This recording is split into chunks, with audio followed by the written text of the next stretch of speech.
चलिए स्कोप हमारा पूरा कंप्लीट हो गया। एक बार मैं फिर से रिकैप करा देता हूं पूरा स्कोप को लेकर के, है ना, कि हमारा पूरा स्कोप है क्या। सबसे पहले स्कोप वो होता है जो हमें छोटी चीजों को बड़ी दिखाता है, दूर चाहे पास की चीजें हो या छोटी दूर की चीजें हो, उनको डिस्टेंस के बेसिस पर नहीं एंगल के बेसिस पर मेजर किया जाता है। किसके बेसिस पर? उसे बोला जाता है विजुअल एंगल। ऑब्जेक्ट जो आंखों पर एंगल बनाएगा अल्फा, इमेज जो बनाएगी बीटा, और मैग्नीफाइंग पावर लिखी जाती है बीटा अपॉन, याद है, M H beta upon alpha. अब बात आती है कि ऑप्टिकल इंस्ट्रूमेंट कितने टाइप का होता है। कितने टाइप का? दो तरह, एक छोटी छोटी चीजों को दिखाने के लिए, पास की चीजों को दिखाने के लिए, और एक बहुत बड़ी चीजों को दिखाने के लिए जो कि बहुत दूर की चीजें हैं।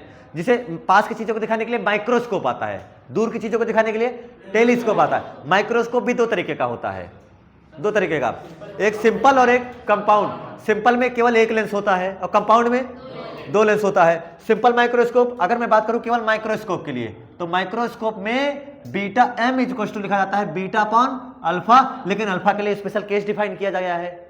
अल्फा कब डिफाइन करा जाता है? जब ऑब्जेक्ट रखा हो -d पर। जब ऑब्जेक्ट कहां पर रखा हो? -d पर। अरे डी पर रखा हो, आप ये समझिए, when object is placed at 25, O at 25 centimetre. और क्या यही ओ एट 25 सेंटीमीटर माइक्रोस्कोप में क्या जनरल केस हो जाता है? सामान्य केस, मैग्नीफाइंग पावर। अब आपके पास अगर केवल एक ही लेंस है और यहां पर ऑब्जेक्ट रखा हुआ है, ये ऐसे और ये ऐसे, पीछे को आपने बढ़ाया तो यहां पर आपने आंखों से जो देखा है ना, तो ये जो ऑब्जेक्ट आपको इतना छोटा इतना बड़ा नजर आया, इसके लिए आपने magnifying power M equal to लिखा था d अपॉन यूई। याद आया? मैग्नीफाइंग पावर इसके लिए क्या लिखे थे? d upon U E. और अगर केसेस करने लग जाओ तो सबसे पहला केस 1, केस 1, और जब केस 1 करते लग जाते हो, और नीचे केस 1 करते हो, तो केस 1 में क्या बताया जाता है कि क्या करोगे इसके लिए? जनरल केस क्या होता है भाई? केस 1 जनरल केस, जब फाइनल इमेज कहां पर बनवाओ? 25 सेंटीमीटर पे -d पर बनवाते हैं। जनरल केस माइक्रोस्कोप में ये लिखा हुआ है, माइक्रोस्कोप में यही जनरल केस होता है 25 सेंटीमीटर वाला। तो आप लोग लिखते हो m equal to sir 1 plus d upon fe, ये लिखते हो। केस 2 फॉर रिलैक्स आई, श्रांत नेत्र के लिए क्या लिखते हो? श्रांत नेत्र के लिए क्या लिखा जाता है बेटा? जब आप फाइनल इमेज कहां पर बनवा देते हो? इंफिनिटी पर बनाते हो, तो मैग्नीफाइंग पावर ज्यादा आती है कम आती है? मैग्नीफाइंग पावर क्या कम आती है, और केवल लिखा जाता है d अपॉन fe, यही 1 हट जाता है। ये हो गया कौन सा माइक्रोस्कोप? Simple microscope. लेकिन आपके पास एक और माइक्रोस्कोप है। कैसा माइक्रोस्कोप है वो? Compound microscope. क्या मैग्नीफाइंग पावर का फार्मूला यही होगा या बदल जाएगा? वो तो यही होगा, लेकिन ये असली फार्मूला नहीं होगा। ये किसके लिए है बेटा? Simple microscope. अब आपको कौन सा पढ़ना है? Compound microscope. कंपाउंड माइक्रोस्कोप में formula m equal to d upon U E नहीं आता है। उस केस में फार्मूला क्या आता है? m इक्वल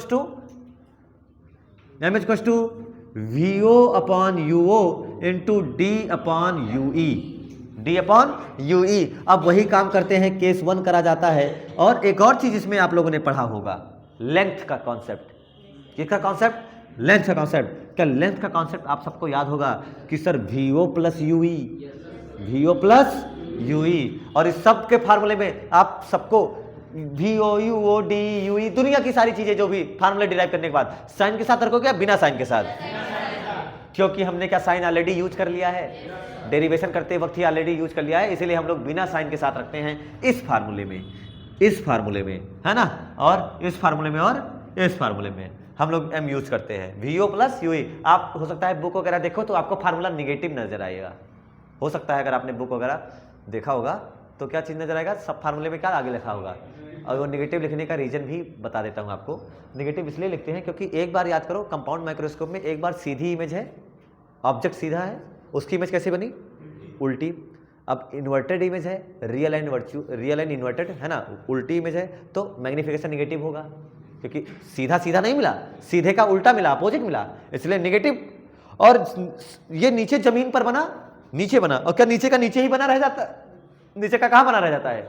नीचे ही बना रह जाता है। इसलिए एक बार निगेटिव हो गया तो निगेटिव का निगेटिव रह जाता है। तो फार्मूले में कई बार आपको निगेटिव लिखा मिलेगा तो घबराना मत कि सर हमारे तो हमको तो मास्टर ने गलत पढ़ा दिया, हमारे में तो निगेटिव है ही नहीं और उन्होंने केवल पॉजिटिव पॉजिटिव पढ़ा दिया। निगेटिव का मतलब एक बार सीधे का बना उल्टा और उल्टे का बना रह गया उल्टा ही, मतलब उल्टे का जैसा है वैसा बना रह गया, ठीक है, तो अगर आप उल्टे को सीधा मान लो तो सीधे का सीधा ही है, इसलिए हम साइन नहीं हटाते। ठीक है, L equal to VO plus UE। Case 1 इसके लिए अगर आपको सिखाया जाए तो केस 1 आपने क्या सीखा इसके अंदर?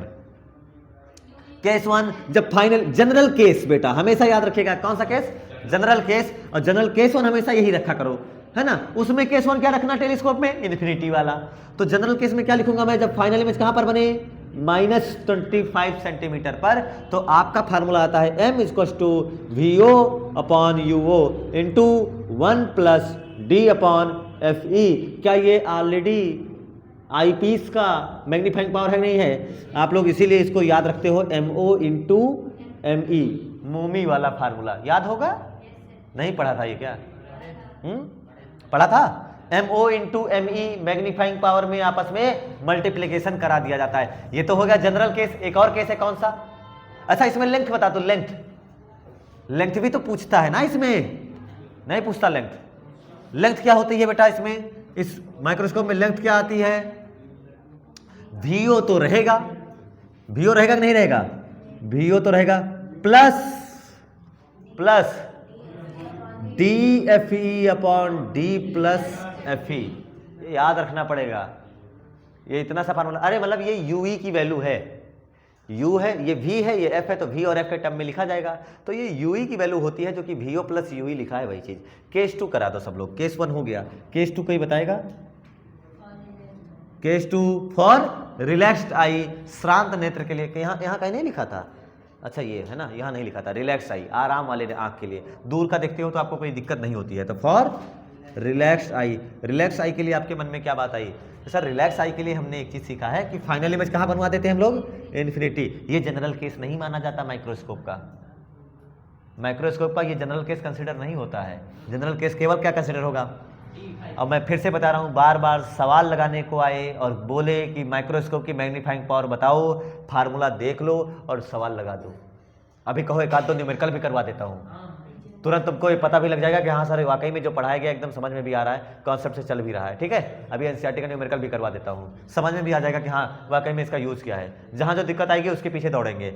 V इन्फिनिटी, तो मैं लिखूंगा, बोलो कहाँ है फार्मूला? ये असली तो ये है, ओरिजिन तो यही है सारे फार्मूलों का। तो बहुत अच्छा मैंने लिखा M equal to VO upon UO into D upon FE हो जाएगा। लेंथ बोलो सब लोग, क्या VO प्लस FE? लेंथ क्या हो जाएगी? VO plus FE। लेंथ में कोई साइन नहीं रखा जाएगा, वरना तुम मान लो एक को प्लस रख दो और एक को माइनस। माइक्रोस्कोप का एक लेंस यहाँ है, दूसरा लेंस यहाँ है, और तुमने प्लस माइनस रखा तो इतना आ गया। ये पॉसिबल है? तो यहीं पर रखना है, इसलिए यहाँ पर जानबूझ के क्या लगा के रखा जाता है? मॉड। ये बात समझ आई? ये था आपका माइक्रोस्कोप। अगला आता है टेलीस्कोप। टेलीस्कोप क्या होता है? आपके पास दो तरीके का होता है। कितने प्रकार का? दो प्रकार का। टेलीस्कोप दो प्रकार का, एक होता है आपका एस्ट्रोनॉमिकल और एक टेरेस्ट्रियल। एस्ट्रोनॉमिकल में खास बात क्या है कि जो हमें बहुत दूर के ऑब्जेक्ट्स दिखाने के काम आता है, जो कि उल्टी इमेज बनाता है। कैसी इमेज? अगर ये ऐसे है तो ऐसे दिखाएगा, बट डेली लाइफ में तो हमें डेली लाइफ में सामने देखने के लिए अगर मुझे ऐसे देखना है तो ऐसे थोड़ी बनवा सकता हूं मैं, ऐसे है तो ऐसे थोड़ी बना सकता हूं। उसके लिए मुझे क्या करना चाहिए? उसके लिए मुझे दूसरा एक स्कोप होना चाहिए ना, जो सीधी की सीधी इमेज बनाए, जैसे दिख रहा है वैसे दिखना चाहिए। उसके लिए यूज करा जाता है टेरेस्ट्रियल स्कोप, टेलीस्कोप, जो कि सीधी इमेज बनाता है, इन्वर्टेड इमेज नहीं बनाता। कैसी इमेज बनाता है? सीधी इमेज बनाता है। और ये सीधी इमेज बनाने का फायदा क्या है उसको देख लेते हैं हम लोग। ये मिटा दूं ना? अच्छा इधर वाला बना रहने थे तो इधर वाला मिटा देता हूं, है ना। सिंपल माइक्रोस्कोप तुम लोगों ने बचपन से सीख रखा है, इसलिए ये ज्यादा इंपॉर्टेंट नहीं है ना। ये हटा दिया मैंने। फिलहाल यही आपको सारे कॉन्सेप्ट, असली कॉन्सेप्ट केवल यही सिखाता है, बाकी सब तो फिर फेक है। बाकी सब तो फिर एक बार तुमने असली में प्रैक्टिकली में यहाँ सबको सीखा था, फाइनल इमेज इन्फिनिटी पर बनाना, फाइनल इमेज 25 पर बनाना, उसी का एप्लीकेशन ये सब देख रहे हो। तो असली तुम्हें यही सिखाता है। ठीक है, टेलीस्कोप की खास बात, दो तरीके का, एक आपके पास एस्ट्रोनॉमिकल टेलीस्कोप और दूसरा टेरेस्ट्रियल टेलीस्कोप। ये कैसी इमेज बनाता है बेटा? खगोलीय दूरदर्शी। एस्ट्रोनॉमिकल वाले इन्वर्टेड इमेज बनाता है, उल्टी इमेज बनाता है। लेकिन चांद तो गोल होता है, गोलाकार। चांद का शेप कैसा होता है? गोलाकार। स्फेरिकल तो चाहे सीधा दिखाए या उल्टा कोई फर्क पड़ेगा।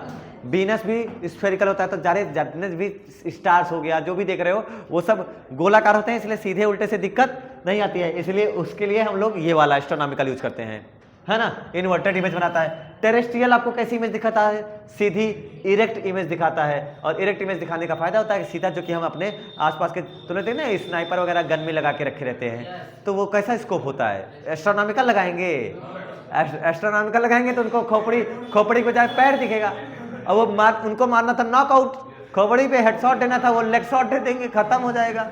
मतलब खत्म नहीं होगा, बच जाएगा यार, उल्टा। तो कौन सा सही है? टेरेस्ट्रियल वाला। इसको हिंदी में कुछ कहते होंगे, है ना, क्या नाम होगा? जो भी नाम होगा सर्च कर लेना, ठीक है, कि दूरदर्शी कितने प्रकार का होता है, टेलीस्कोप कितने प्रकार का, लिख देना, मास्टर कमजोर पड़ गया हिंदी में। ठीक है, ये हो गया। इसमें भी ये वाला पढ़ना है। कौन सा पढ़ना है? एस्ट्रोनॉमिकल पढ़ना है। ये भी कितने प्रकार का होता है? ये भी दो तरीके का होता है। एक होता है रिफ्रैक्टिंग वाला, अपवर्ती दूरदर्शी, जिसमें केवल यूज होते हैं लेंसेस। अरे अपवर्ती में अपवर्तन कराएगा तो केवल अपवर्तन कौन कराता है? लेंस कराएगा, तो इसमें कोई दिक्कत नहीं। अच्छा, एक रिफ्रैक्शन हो गया तो एक रिफ्लेक्शन होगा। तो रिफ्लेक्शन मतलब रिफ्लेक्टिंग टेलीस्कोप, जिसे परावर्ती दूरदर्शी कहते हो, और इसमें यूज होगा ना केवल लेंस का, बल्कि लेंसेस एंड मिरर्स यूज होते हैं, सब यूज होता है। तो ये हो गया परावर्ती दूरदर्शी और अपवर्ती। मैंने आपको कौन कौन से पढ़ा दिए हैं? केवल अपवर्ती। सवाल आया कि सर क्यों अपवर्ती वाला ना लेकर के हम परावर्ती वाला पढ़ेंगे, क्यों, वाई? तो उसके बारे में भी जानेंगे, बट अभी तो मैं इसको दिखा देता हूं कि अपवर्ती जो टेलीस्कोप होता है वो असल में, उसके लिए जो फार्मूला वगैरह आपने सीखा होगा वो क्या होता है, उसको जान लेते हैं, है ना। तो इसके लिए पहले तो टेलीस्कोप की मैग्नीफाइंग पावर कोई बता दे मुझको। टेलीस्कोप की मैग्नीफाइंग पावर बेटा, माइक्रोस्कोप की तो सबने सीख रखा है, तो क्या इसकी भी मैग्नीफाइंग पावर बीटा पान अल्फा? अल्फा 25 सेंटीमीटर वाला, 25 सेंटीमीटर वाला ओरिजिनल पोजीशन वाला। जब ऑब्जेक्ट अपनी वाकई वास्तविक स्थिति में होता है तब अल्फा डिफाइन करते हैं। यानी आप अगर कहना चाहो तो इन्फिनिटी पर ही जब रखा हो, किस पर रखा हो? इन्फिनिटी पर। अरे अपने वास्तविक पोजीशन पर जहां हो वहीं पर ही डिफाइन करा जाता है अल्फा। अल्फा के लिए इसमें 25 सेंटीमीटर नहीं होता है, इसीलिए इसका जनरल केस क्या माना जाता है? टेलीस्कोप का सवाल आया और बोल दिया कि इसकी मैग्नीफाइंग पावर बताओ, तो केस मत ढूंढना। केस अगर बोलेगा तो मजबूरी है, करोगे ही, और केस ना बोले तो सीधे फाइनल इमेज कहां पर बनवा देना? इन्फिनिटी पर। मैं बार बार अगर किसी चीज को रिपीट कर रहा हूं, इसका मतलब तेरे से गाड़ी फंसेगी, तू सवाल नहीं लगा पाएगा, तेरे बस का नहीं है। मैं बार बार अगर कॉन्सेप्ट को ही रिपीट करा रहा हूं तो तुमसे लगने वाला सवाल नहीं है, इसलिए कॉन्सेप्ट बार बार बता देता हूं कि याद रखना। याद रख नहीं पाते हो इसलिए सवाल लगता नहीं है, और देखते रहते हो कॉन्सेप्ट पता ही नहीं है। फार्मूला याद रखना जरूरी है, फार्मूले को एप्लीकेशन कब कहां कैसे करना है वो भी बहुत जरूरी है। सवाल जब पढ़ रहे हो तो तुम्हें पता होना चाहिए। जैसे मानो कोई न्यूमेरिकल पढ़ा, उसी दौरान तुम्हारे दिमाग में मान लो आया कि करंट कैरिंग वायर है, स्ट्रेट वायर है, अब उसके जैसे फील्ड कितनी है, तुम्हें फार्मूला, सवाल आगे बोला हो या ना बोला हो, बट अगर तुम्हें स्ट्रेट वायर क्या तुमने कहीं पढ़ रखा है? हाँ स्ट्रेट वायर पढ़ रखा है, पढ़ा क्या नहीं पढ़ा रखा है, और उससे रिलेटेड भले आगे उसने कुछ अलग ही बोला हो, लेकिन उससे रिलेटेड जो तुम्हें फार्मूला पता है वो तुम्हें तुरंत याद आना चाहिए। B = mu naught I upon 2πr। अगर तुम्हें ये पता चल जा रहा है तो इसका मतलब है न्यूमेरिकल की अप्रोच सही है तुम्हारी। और अगर तुमने पूरा सवाल पढ़ लिया और हवा न लगा कि क्या लिखा है, तुम तारों नहीं ढूंढ पाए कि तारों है, तो तुम्हारे बस का नहीं है, इसलिए पढ़। ठीक, तो M = बीटा पान alpha, this is general case. और अब सबसे पहला इसकी मैग्नीफाइंग पावर क्या FO/UE आता है?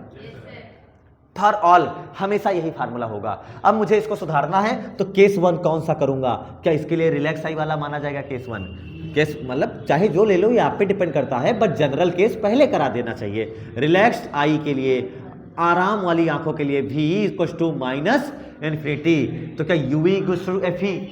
UE = FE। अरे लेंथ तो छूट ही गया मेरे बच्चों, लेंथ बोल लेंथ। अरे लेंथ ही नहीं पता तुम लोगों को? क्या लेंथ होगा? अरे यार यही जोड़ दे, ये कैसे लोग हो तुम लोग? FO+UE। यही तो तुम लोगों ने, अगर तुम्हें अच्छे से डायग्राम याद हो ना तो तुमसे गलत नहीं हो सकता किसी भी कीमत पर, वरना तुम FO+UE FO+VE करके चले आ सकते हो। तुम्हारा कोई भरोसा नहीं है, नहीं भरोसा तुम्हारा, वो तो केस में आएगा। अब आ रहा है, चलो लिखते हैं। For relax eye V = final image infinity पर, this is what is GC? General case. सामान्य केस यही होगा, बिना बताने वाला केस, अदृश्य केस, ना बोले फिर भी यही मार, टेलीस्कोप में यही कर।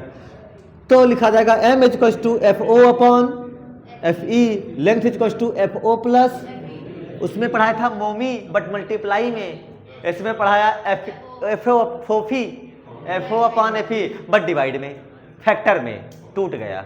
ठीक है, अच्छा केस टू करो, अरे फूफी को ना याद करो अपने, केस टू याद करो। फाइनल इमेज माइनस डी पर, तो m इज इक्वल टू आएगा F O upon F E, sorry F O upon 1 plus F E. तुम लोग यार कैसा F E upon D upon F E बोलने जा रहे थे?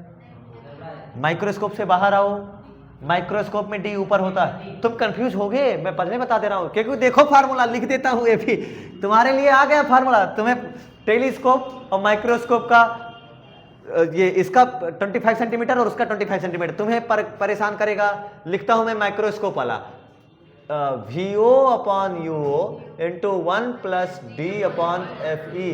देख लो 1 plus D upon F E, 1 plus F E upon D, D का हेर फेर है, तो कैसे इसको याद करोगे? What is the procedure to memorise this formula for whole time so that this formula can never go wrong, कभी गलत ना जाए। क्या तरीका हो सकता है, मैं जो याद करा रहा हूं ध्यान से देखना। माइक्रोस्कोप में हमारे लिए ऑब्जेक्ट कहां पर रहता है? 25 सेंटीमीटर पर, 25 सेंटीमीटर, यानी पहले, सबसे पहले इन्फिनिटी वाला दूर होता है, देर में होगा, इन्फिनिटी वाला बाद में, इन्फिनिटी वाला। अब अगर आप फ्रैक्शन लिखते हो तो सबसे पहले क्या लिखते हो? फ्रैक्शन। भिन्न लिखते हो, भिन्न, तो सबसे पहले क्या लिखते हो? न्यूमरेटर या डिनोमिनेटर? न्यूमरेटर। पहले क्या लिखते हो? अंश। फिर क्या लिखते हो? हर। तो माइक्रोस्कोप में पहले तुमको मैंने माइक्रोस्कोप पढ़ाया और माइक्रोस्कोप 25 पहले मिलेगा और अनंत बाद में मिलेगा, इसलिए 25 पहले मिलेगा, इसलिए न्यूमरेटर में पहले 25 रख देना माइक्रोस्कोप वाले में। टेलीस्कोप में पहले इंफिनिटी वाला करोगे, इसलिए 25 कहां रख देना? बाद में रख देना। न्यूमरेटर डिनोमिनेटर से अगर तुम सीखना चाहो तो सीख सकते हो, फार्मूला गलत नहीं हो सकता। समझ में आया ना फार्मूला क्या चीज है? अगर आप न्यूमरेटर डिनोमिनेटर से जाओगे, क्योंकि यही है जो आपको बचाएगा। और एक और तरीका कहो सिखा दूं, तुमसे कभी गलत ना हो, जब एफ ई का अंडर मल्टीप्लाई कराना तो ये अकेला हो जाए, एफ ई अंदर जाएगा तो क्या आएगा? 1 अपान एफ ई प्लस 1 अपान डी, केवल ये आएगा। अरे 1 अपान एफ ई प्लस 1 अपान डी। तो अगर तुम्हें ये याद हो जाए, ऐसा याद कर पाओ तो ठीक रहना कि अगर सर एफ ई अंदर तोड़ेंगे भेजेंगे तो डी अकेला हो जाएगा, इसमें यूओ अंदर भेजो, इसमें डी अकेला किसी कीमत पर नहीं हो रहा है। तो ये ध्यान देखना, टेलीस्कोप में डी अकेला करने का तरीका है एफ ई को अंदर भेज देना। वहां वीओ अपान यूओ, यहां F O upon F E है, ये ध्यान रख लेना प्लीज बेटा। तुमको फार्मूला याद रखना ही पड़ेगा, तभी तुमसे सारे सवाल लगेंगे, नहीं तो एक भी सवाल नहीं लगा पाओगे। फार्मूले याद रखिए, अंडरस्टैंडिंग याद रखिए, ये गलती ना हो उसको ध्यान रखिएगा। समझ में आया? अब सवाल है कि सर रिफ्लेक्टिंग के बाद ये कौन सा लिखा है? रिफ्लेक्टिंग क्यों भाई, इसकी जरूरत क्यों? सर ये कमजोर क्यों पड़ गया, ये अच्छा नहीं है क्या? तो आप सोचो, जो सामने से रेज आ रही हैं बहुत ज्यादा है, बहुत कम है। मरकरी, वीनस, मून तो फिर भी बहुत पास है तो ज़्यादा रेस दे देता है ना, लेकिन मरकरी वगैरह, वीनस वगैरह, शुक्र ग्रह वगैरह, इनसे तो बहुत दूर है, तो इनसे आने वाली रेस, क्योंकि शेप में भी बहुत छोटे हैं, सन की जितना थोड़ी है, तो उनसे आने वाली रेस बहुत कम है। जब उनको बहुत सारे तारों को देखना है, वो तो बहुत दूर दूर है, इतने छोटे छोटे दिखते हैं। सोचो मून इतना पास है, कितना बड़ा दिखता है, और तारे कितने दूर होंगे जो एकदम पॉइंट जैसे दिखते हैं, कभी कभी दिखता ही नहीं है, इतने दूर दूर तक। कई का सारे स्टार्स ऐसे हैं 5-5 साल लग जाता है उसकी लाइट को यहाँ तक पहुँचने में, ये रीजन है। तो वहाँ से आने वाली लाइट बहुत कम है, इसलिए आप उसके सामने कितना बड़ा लेंस लगाना चाहते हो? बहुत बड़ा लेंस लगाना चाहते हो, ताकि ज़्यादा से ज़्यादा लाइट को कवर करे, ज़्यादा उसका व्यू बहुत ज़्यादा हो, ज़्यादा से ज़्यादा लाइट को इंसिडेंट करेगा, तो कन्वर्ट करके एक अच्छी इमेज बना सकता है। लेकिन सोचो, बहुत बड़ा लेंस बनाना आसान है या कठिन है? बहुत बड़ा लेंस बनाना, और फिर वो आप ये पढ़ रहे हो पतले लेंसेज के लिए, और अगर बहुत बड़े अपर्चर का लेंस बनाओगे तो अपने आप कर्व तो रहेगा, कर्व होने की वजह से बहुत बड़ा बनाओगे तो बीच में मोटा हो जाएगा, तो जो उसकी थिकनेस बढ़ जा रही है ये दिक्कत करेगी। हम तो पढ़ रहे हैं सर पतला लेंस, और हमारे लिए लेंस कैसा हो गया? जब बहुत बड़े अपर्चर का बनाए तो मोटा लेंस हो गया, और सोचो इतना बड़ा बड़ा लेंस बनाना, क्या कैरी करना, रखना, उठाना, पकड़ना, क्या सब कठिन? बनाना कठिन, पकड़ना कठिन, लाना ले जाना कठिन, सब कठिन है। और खर्चा अलग से, गरीबी अलग से आएगी। ये सब हो गया फालतू की बातें, ये हमारे काम नहीं आएगी। हम बताएंगे केवल उस कॉन्सेप्ट को जो मैंने अभी थोड़ी देर पहले बताया था, लेंस की थिकनेस बढ़ जाएगी। लेंस की थिकनेस क्या हो जाएगी? बढ़ जाएगी। अब अगर लेंस की थिकनेस बढ़ जाएगी, बेटा ये सब मैं मिटा रहा हूं, ओके क्लियर है? सब याद हो गया फार्मूला? किसी को याद है क्या? जिसको याद है आए माइक के सामने, माइक पकड़े और सुना दे सारे फार्मूले। आ जाओ बच्चों, अरे अभी तुरंत, कल नहीं सुनाना है, आज ही सुना दे। जिसको सब याद है आए, ऐसे ये माइक ले मेरे, और यहाँ पर वीडियो में आने का मौका मिलेगा आपको। कोई आए और आना चाहे तो सुना दे, है ना। और जब वीडियो अपलोड होगी तो अपने घर वालों को दिखाना कि देखो मैं तो आ गया। याद है? अगले दिन अपने चैनल बन। जरूरी है तुम्हारे लिए, तुम्हें दूर का नहीं सोचना है बेटा। तुम्हें जितना मैंने कहा तुम्हें उतना ही सोचना है, इतना दूर मत सोचो, इतनी बुद्धि मत लगाओ जितना तुम लोग लगा ले जाते हो। तुम्हें केवल ये सोचना है जो मैंने आपको बताया, और वो तेरे लिए क्या है बताइए? फार्मूला याद है? कॉन्सेप्ट है कि फार्मूला याद है कि नहीं याद है? सर फार्मूला याद ही नहीं है तो हम कैसे बोल पाएंगे?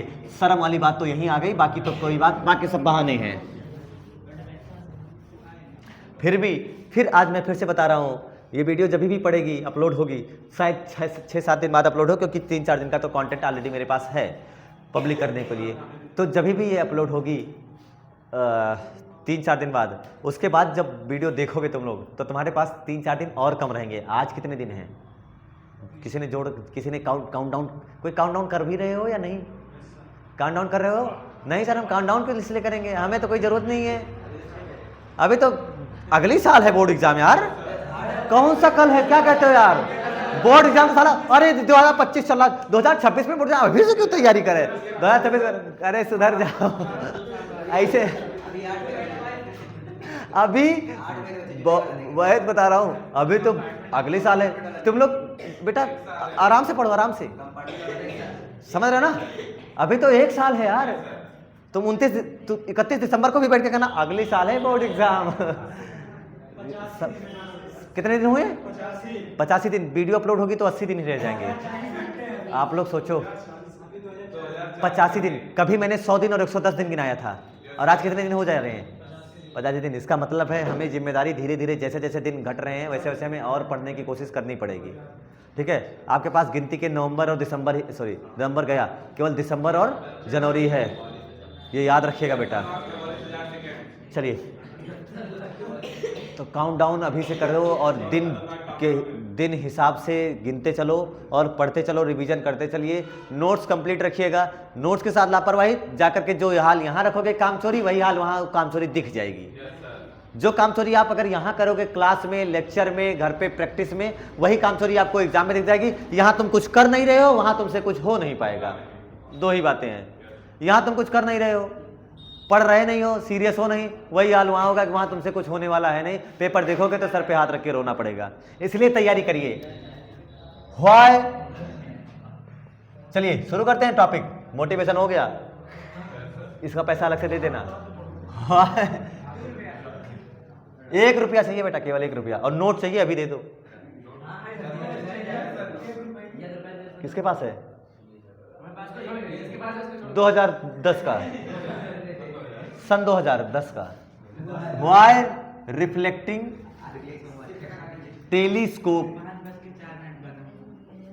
Telescope, yes, why reflecting telescopes are required. ये क्यों जरूरत पड़ी इनकी? कॉन्सेप्ट है कि भाई हम लोग रिफ्रैक्टिंग वाला यानी अपवर्ती वाला हटा करके हम लोग परावर्ती वाला क्यों पढ़ रहे हैं? क्या जरूरत थी साला? अपवर्ती पढ़ के हम आगे निकल जाते, हमारा सिलेबस जल्दी भाग जाता। बट इसकी क्या जरूरत है? तुम्हारे यूपी बोर्ड में तो केवल ये आता है कि एक रिफ्लेक्टिंग टेलीस्कोप का डायग्राम बना दीजिए, केवल डायग्राम विथ ऑल नेम्स। तो केवल डायग्राम सीखना है और कुछ नहीं। अच्छा, टेलीस्कोप कितने स्कोप कितने प्रकार का? 2, माइक्रो और टेली। टेली कितने प्रकार का? 2। कौन कौन सा? रिफ्लेक्टिंग और रिफ्रैक्टिंग। रिफ्लेक्टिंग भी 2, न्यूटन का और कैसेग्रेन का, दोनों पढ़ोगे, दोनों बता दूंगा, चिंता मत करना। ठीक है, तो सब 2 ही हैं। और मेरा पहला सवाल, ये क्यों जरूरी पड़ा?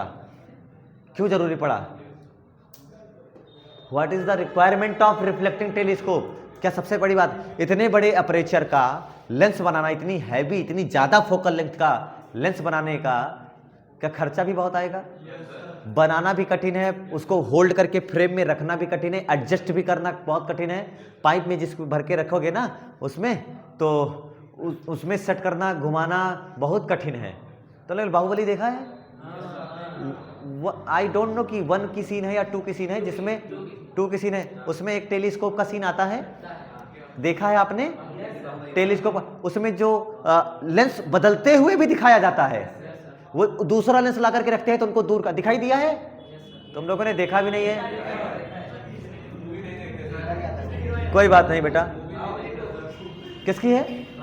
देखो उसने देख रखा है, इसने भी देख रखा था, तो ठीक है, वो चीज है टेलीस्कोप। लेकिन इतना बड़ा बड़ा लेंस बनाना आसान बात नहीं है, और लेंस की थिकनेस भी बढ़ जाएगी। तो टू मेक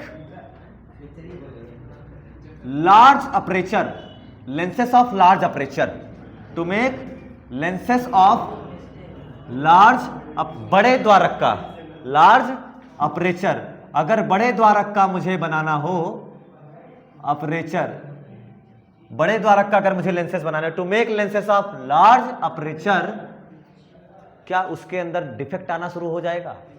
डिफेक्ट में वो वाली बात नहीं करूंगा जो आप कहोगे सर बनाना, पकड़ना, ले जाना, लाना, कैरी करना, ये सब कठिन नहीं। क्या to make lenses of large aperture, क्या प्रोड्यूस करता है, क्या बनाता है, क्या प्रोड्यूसेस, या फिर प्रोड्यूस मत लिखो, इंक्रीजेस, क्या इंक्रीज कर देता है? Increases thickness of lens, lens की जो बीच में मोटाई है वो ज्यादा हो जाएगी या कम हो जाएगी? भाई अगर आपने बहुत छोटा लेंस बनाया तो ऐसे बनेगा, बहुत पतला है ना, इतना पतला। लेकिन अगर बहुत बड़ा लेंस बनाओगे तो क्या वो बीच में, क्योंकि कर्वनेस तो होनी चाहिए, अगर आप कर्वनेस बहुत कम रखोगे तो फ्लैट हो जाएगा, बीच में पैरेलल ग्लास स्लैब हो जाएगा, कहां का लेंस रहेगा? रेज सीधी चली जाएंगी, तुमने कुछ दिखेगा ही नहीं। इसका मतलब लेंस में तो कर्व होना चाहिए ही चाहिए। तो मैंने थ्रू है ना, अपर्चर इंक्रीजेस क्या चीज? थिकनेस ऑफ लेंस, लेंस की थिकनेस को क्या कर देता है? बढ़ा देता है। यानी लेंस आप चाहते थे कि सर इतना फ्लैट रहे, इतना, अब ध्यान से देखो, ये वाला दिख नहीं रहा है दिख नहीं रहा है, मुझे पता भी था तुम्हें नहीं दिखेगा। ये मैं और बड़ा बनाऊं तो ये फ्लैट होगा या थिक होगा, पतला होगा या मोटा होगा? और बड़ा बनाऊं, और बड़ा, क्या ये धीरे धीरे बीच में और मोटा होता जाएगा? यानी यहां पर ही दिक्कत आएगी, किनारों पर तो दिक्कत नहीं आएगी। दिक्कत कहां आने वाली है? किनारों पर। और दूसरी बात, अगर मैंने कहा ना कि उसको पकड़ना भी कठिन है, क्या ज्यादा जितना मोटा बनेगा उतना ही लोड होगा, और लोड होगा तो एजेस को अगर रखोगे तो एजेस के ऊपर कोन, क्योंकि किनारे पतले होते हैं तो उसके ऊपर लोड भी तो आएगा, टूटने का भी तो डर है, चटक नहीं सकता क्योंकि किनारों पर लोड आएगा। भाई एकदम किनारे एकदम नुकीला है और बीच में खूब भार है, तो जिस पर इस पे पकड़ के रखोगे इसके ऊपर तो लोड आएगा, ब्रेक भी हो सकता है, बहुत सारा समस्या है, इसलिए इसको हटाया गया। फिर किसको लाया गया? मिरर्स को, मिनट्स वाले। और इसमें जो डिफेक्ट यहाँ और आ रहे हैं मैं उसको भी बता देता हूँ। सबसे पहला उसे बोलते हैं, क्या क्या बताया जाता है? क्रोमैटिक एब्रेविएशन, जिसे बोलते हैं वर्ण विपतन। स्फेरिकल डिफेक्ट्स आते हैं, इंक्रीजेस थिकनेस, मोटाई बढ़ जाती है, इसको कहते हैं स्फेरिकल डिफेक्ट्स। ठीक है, स्फेरिकल डिफेक्ट आ जाते हैं, गोलीय दोष आ जाते हैं यहां पर। तो लेंस अगर बहुत मोटा होगा, अब सबको रिफ्रैक्टिव इंडेक्स वाला कॉन्सेप्ट याद है? रिफ्रैक्टिव इंडेक्स वाला कॉन्सेप्ट लेंस पे फोकल लेंथ पे डिपेंड करेगा कि नहीं करेगा? फोकल लेंथ रिफ्रैक्टिव इंडेक्स पे डिपेंड करती है कि नहीं करती है? नहीं करती। कदे वो पढ़ाया गया था तुम लोगों को, साले क्या पढ़ के बैठो, रिवीजन भी ना करे, ऐसे शकल उठाए चले आओ। फोकल लेंथ रिफ्रैक्टिव इंडेक्स पे डिपेंड, इसीलिए वायलेट के लिए रिफ्रैक्टिव इंडेक्स का असर ज्यादा होता है, इसलिए वायलेट की फोकल लेंथ कम होती है। याद होगा तुम लोगों को। कहाँ याद होगा, तुम्हारे पास रिवीजन करने का मौका नहीं है, सुअर जैसा काम कर रहे हो सब लोग, पढ़ना लिखना है नहीं एक पैसे का। यहां से सीधी लाइट आ रही है, ये वायलेट वाली ऐसे जाएगी, शायद रेड वाली ऐसे जाएगी, अगर डिस्पर्जन हो रहा होगा तो, है ना। तो रिफ्रैक्टिव इंडेक्स अलग अलग कलर के लिए अलग अलग होता है। और यहां ध्यान से देखो, यहां पर बीच में बहुत थिक हो जाएगा, है कि नहीं है? बीच में क्या हो जाएगा? बहुत थिक हो जाएगा। रे को बहुत टाइम लग जाएगा यहां से यहां तक जाने के लिए। ऊपर वाली तो शायद ऐसे ऐसे चली जाएगी, शायद ऐसे वाली सेम कलर वाली, लेकिन नीचे वाली सेम कलर वाली लाइट मान लो ये रेड ही है और वो ऐसे गई, बट नीचे वाली जो रेड कलर है उसके लिए तो बहुत लंबा रास्ता दे दिया गया ना रिफ्लेक्टिव इंडेक्स के लिए। इसके लिए रिफ्लेक्टिव इंडेक्स थोड़ा सा है और इसके रिफ्लेक्टिव इंडेक्स है सेम, लेकिन ज्यादा देर तक है तो और डेविएट होता रहेगा और सेम कलर वाली लाइट क्या और कम अलग अलग जगह पर मिलने लगेगी। फिर इसे बोलते हैं क्रोमेटिक एब्रिविएशन, जिसे बोलते हैं वर्ण विपतन। इसे गोलीय दोष आ जाते हैं, है ना, इसी के अंदर आता है। सबसे बड़ा दोष यही है कि जो गोलीय दोष वगैरह आ जाते हैं ना, डिसऑर्डर आ जाता है ना, तो इसे बोलते हैं डिस्टॉर्शन बोलते हैं, है ना, डिस्टॉर्शन के नाम से जाना जाता है। सब चीजों को दिक्कतें हैं ये सब जो कि केवल गोलीय विपतन। आप लोग क्या याद रखिएगा हिंदी वाले, गोलीय विपथन। गोलीय विपथन का मतलब गोलीय दोष आ गए, और गोलीय विपथन, विपथन का मतलब पथ से अलग कर देना। हिंदी में नाम क्या है, गोलीय स्फेरिकल डिफेक्ट आया ना, तो गोलीय विपथन। और कलर के लिए भी क्या दिक्कत आई कि नहीं आई, तो गोलीय विपथन और वर्ण विपथन की दिक्कत आ जाती है, इसलिए रिफ्लेक्टिंग टेलीस्कोप हटाया जाता है और यूज करा जाता है रिफ्लेक्टिंग टेलीस्कोप। तो रिफ्लेक्टिंग टेलीस्कोप लाया जाए, कुछ नहीं करना है। रिफ्लेक्टिंग टेलीस्कोप के लिए क्या करा जाएगा, रिफ्लेक्टिंग टेलीस्कोप के लिए लेंस ही रहेगा या मिरर भी आएगा। अरे यार नाम लिखा है रिफ्लेक्टिंग मतलब परावर्तन करने वाला, तो मुझे जानबूझ के मिरर लाना पड़ेगा और लेकर आते हैं मिरर अपने। कौन कौन से मिरर आपके पास हैं, इस समतल दर्पण मतलब इस प्लेन मिरर है, और उत्तल और अवतल। अच्छा, उत्तल अवतल कौन से दर्पण में आते हैं, गोलीय, है ना, हाँ तो ठीक है, स्फेरिकल मिरर में। तो ये कॉन्सेप्ट समझ में आया, ये चीज क्या लिखी गई है, इंक्रीजेस थिकनेस, जिसके वजह से थिकनेस बीच में बढ़ गई, जिसकी वजह से दोष आने शुरू हो गए, गोलीय विपतन और वर्ण विपतन, ये दोष आने लग गए, डिस्टॉर्शन आने लग गए। इससे बचने के लिए हम लोगों ने मिरर यूज करना शुरू कर दिया। और बस यही कॉन्सेप्ट है इसका कि क्यों परावर्ती क्वेश्चन पूछा जाएगा आप लोगों से, यूपी बोर्ड में पूछते हैं, परावर्ती दूरदर्शी क्यों श्रेष्ठ होता है, अच्छा होता है अपवर्ती दूरदर्शी से, ये क्वेश्चन है। तो उसका आंसर यही है जो अभी आपको बताया गया, है ना। तो याद रखिएगा इस चीज को ताकि आंसर लिख पाओ। 1 नंबर का क्वेश्चन है और क्या, है ना, लेकिन आपको भी पता है कि वो 1 नंबर है ना। 1 नंबर अगर आप मान लो इत्तेफाक से 399 ले आए और 400 लाने का सपना रहा हो, तब उस 1 नंबर की कीमत समझ में आती है, अदरवाइज नहीं समझ में आती है। कोई सिलेक्शन लेना हो तो 1 नंबर से 0.25 0.13 से रुक जाता है सिलेक्शन, ठीक है। ये सारी चीज़ें हैं। अभी हमारा दोस्त एक बाहर हुआ है 0.13 से, 0.13 से बाहर हुआ है, सोचो धक्का लगा, और आप लोग 1 नंबर नहीं समझ पाते। चलिए, क्या नाम है, क्या पढ़ाना है, रिफ्लेक्टिंग टेलीस्कोप 2 तरीके का होता है, ध्यान से देखना। रिफ्लेक्टिंग टेलीस्कोप, ये भी 2 तरीके का टेलीस्कोप। तुम लोगों में कौन कौन सा बनवाया बेटा रिफ्लेक्टिंग टेलीस्कोप, है ना। एक बैच ऑलरेडी पढ़ चुकी है, देख रहे हो आप लोग, पता नहीं कितना पीछे हैं, कितना, कौन सा बनवाया ये, कौन सा है, न्यूटन वाला है। आइए न्यूटन वाला देख लेते हैं, ध्यान से देखो। न्यूटन वाले में हम लोग क्या करते हैं, सबसे पहले तो ऑब्जेक्ट जो वहां बहुत दूर रखा हुआ है उसके सामने एक हम बहुत ही बड़ा स्फेरिकल मिरर लाते हैं, और ये मिरर है आपका, कौन सा मिरर है ये, कॉनकेव, है ना। बहुत ही बड़ा अवतल दर्पण लाया जाता है, और रेज जो ऑब्जेक्ट से आ रही है सब इसी पर पहले आकर के गिरेंगी, इसलिए ये आपका है फर्स्ट मिरर, प्राइमरी मिरर, प्राथमिक दर्पण। और क्योंकि ऑब्जेक्ट से आने वाली रेज इसी पर गिर रही है, इसलिए इसका नाम रखा जाएगा ऑब्जेक्टिव मिरर। तुम लोगों को पता होगा ऑब्जेक्ट के साइड वाला क्या कहलाता है, अविदृश्यक ना, तो इस मिरर का नाम क्या रखोगे, ऑब्जेक्टिव मिरर। और सबसे पहले रे इसी पर आकर के गिर रही हैं, चलो बाद में बताऊंगा, प्राइमरी सेकेंडरी का कॉन्सेप्ट बाद में बताता हूं। ये समझ में आया, रेज जो आ रही हैं वो ऐसे आएंगी, ये तो सही है ना। दूर से आने वाली रेज पैरेलल तो हैं, बट वो प्रिंसिपल एक्सिस के पैरेलल हो, ये थोड़ी जरूरी है। प्रिंसिपल एक्सिस के पैरेलल तो तब आएंगी ना जब हमारे सामने रखी हो, वो तो ऊपर है। तो ये हुआ आपके पास, वहां से रेज आ रही हैं। अब ये रेज आएंगी, पैरेलल आने वाली कहां पर मिलती हैं, फोकस पर, लेकिन वो तो प्रिंसिपल एक्सिस के पैरेलल आएगी तब फोकस पर मिलेगी। अब कहां मिलेगी, फोकस तल में, फोकल प्लेन में जाकर के मिलेगी। यानी ये मान लो अगर इसका फोकस यहां पर है ना, या यहां पर होगा, ठीक है, यहां पर, तो ये ऐसे जाएगी, सबको पता है ना। अब परावर्तन के नियम का पालन करेगी तो ये ऐसे जाएगी, ये ऐसे, और ये ऐसे। कहां पर मिलने जा रही है, फोकल प्लेन में, जहाँ भी फोकस आपने बनाया होगा वहीं मिलेंगी। ठीक है, ये है फोकस ना, देखो उसी के नीचे मिल रही हैं, इसीलिए फोकल प्लेन उसी समय पढ़ाया गया था। आप लोगों ने हल्के, मैंने बताया था स्कोप में ही मैं इसको आपको समझा पाऊंगा कि क्यों हमें ये जरूरी है फोकल प्लेन का टर्मिनोलॉजी। ठीक, तो ये हो गया एफ ऑफ ऑब्जेक्टिव। ठीक है, यहाँ पर ये मिलती हैं, बट इनके मिलने से पहले ही एक और मिरर रख दिया जाता है। इनके मतलब फोकस से पहले ही एक और मिरर रख दिया जाता है, जिसे बोलते हो प्लेन मिरर, समतल दर्पण। और समतल दर्पण कुछ इस हिसाब से रख दिया जाता है जो कि इन रेस को यहाँ जाने नहीं देगा, है ना। ये आपने क्या यहाँ पर लगा दिया, लगभग 45 डिग्री पर आपने एक रख दिया प्लेन मिरर, तो ये रेस यहाँ नहीं जा सकती। अब आप ध्यान से देखो, ये जाएंगी, ऐसा जाते हुए लगेगा, ऐसा होगा कि नहीं होगा। तो इस मिरर के लिए ऑब्जेक्ट वहां नहीं है, यहां पर है।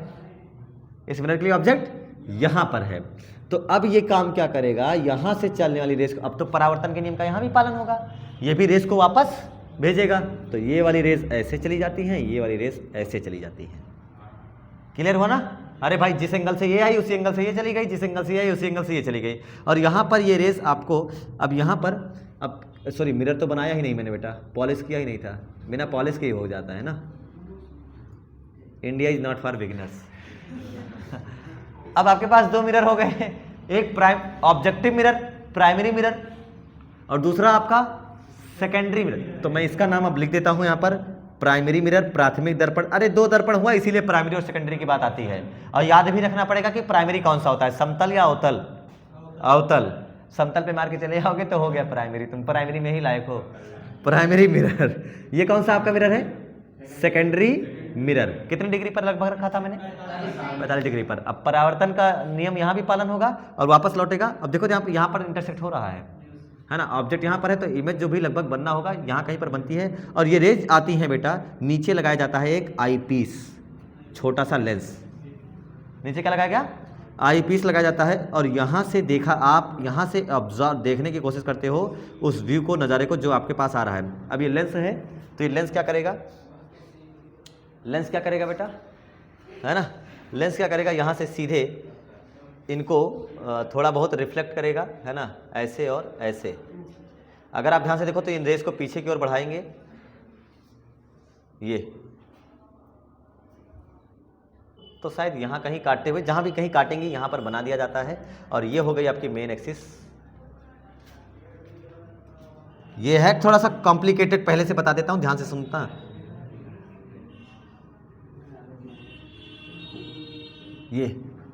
ये हो गई इस आई पीस की एक्सिस, देख रहे हो, ये प्राइमरी मिरर की एक्सिस है और ये किसकी एक्सिस है, आई पीस की। और ध्यान से देखो, ये जो रेज जा रही हैं कुछ ऐसे, ये ऊपर को जा रही हैं और ये जाकर के अभी वहाँ कहीं काटेंगी जहाँ वहाँ कट रही हैं, है ना।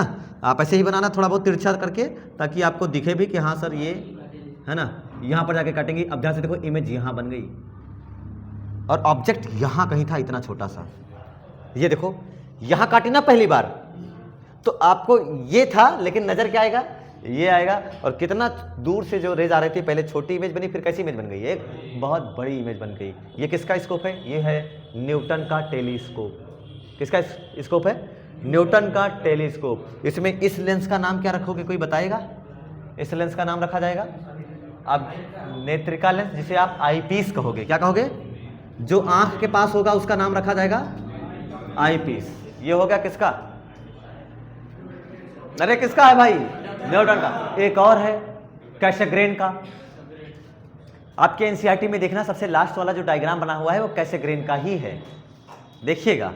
तो सबसे जो लास्ट वाला है वो है आपका कैसेग्रेन का। और कैसेग्रेन में भी कुछ ऐसा ही होता है, ठीक है, कैसेग्रेन में भी कुछ ऐसा ही होता है। अब उसमें सेम तरीके का मिरर होता है ना। एक बेलनाकार सिलेंड्रिकल पाइप होती है, उस पाइप में लगाया गया होता है मिरर। तो ये हो गया, मैं दिखा देता हूँ, वो भी देख लो, छोटा सा ही है टॉपिक, बहुत ज़्यादा टाइम नहीं लगता है। एक पहले तो सिलेंड्रिकल पाइप हो गया, है ना, ये सिलेंड्रिकल पाइप। और इस पाइप के अंदर यहाँ पर लगाया गया है क्या चीज़, मिरर। अब ये भी जैसे देखो, वहाँ पर न्यूटन को कॉपी करने वाली पूरी दुनिया है कि नहीं है। न्यूटन को कॉपी करने के लिए पूरी दुनिया है। देखो उन्होंने भी कैसा मिरर यूज करा था, अवतल दर्पण, कॉनकेव मिरर। और इन्होंने भी कैसेग्रेन भी आए, मैं भी यूज कर लेता हूँ कॉनकेव मिरर। समझ में आया ना। अब यहाँ से रेज आ रही हैं ऐसे, ऑब्जेक्ट से ऐसे पैरेलल रेज आ रही है एकदम सीधी, ये होगी इसकी एक्सिस, ये क्या हो गई इस प्राइम, और जो भी ऑब्जेक्ट से रेज आ रही हैं, जो भी ऑब्जेक्ट से रेज आ रही हैं वो ऐसे आ रही हैं, तो इस मिरर का नाम होगा प्राइमरी मिरर। पहले तो ये क्लियर है, और प्राइमरी मिरर के साथ इसका नाम रखाऊंगा, अब क्योंकि ऑब्जेक्ट से आने वाली रेज को जो कैप्चर करता है उसका नाम रखा जाएगा ऑब्जेक्टिव मिरर। ठीक है, लिख दो पूरा नाम या समझ जाओगे? हाँ नहीं भाई, बताना पूछना पड़ता है ना, जैसे आप छोटे छोटे बच्चे हैं अभी, LKG UKG। चलो, अब यहां से आ रही rays parallel to principal axis, parallel to principal axis. कहां जाएंगी, कहां मिलेंगी, कहां मिलेंगी ये? फोकस तल, पागल, प्रिंसिपल एक्सिस के भी तो पैरेलल आ रही है। तुम लोग कैसे कैसे बात करने लग जाते हो यार। फोकस तल में कब मिलती है?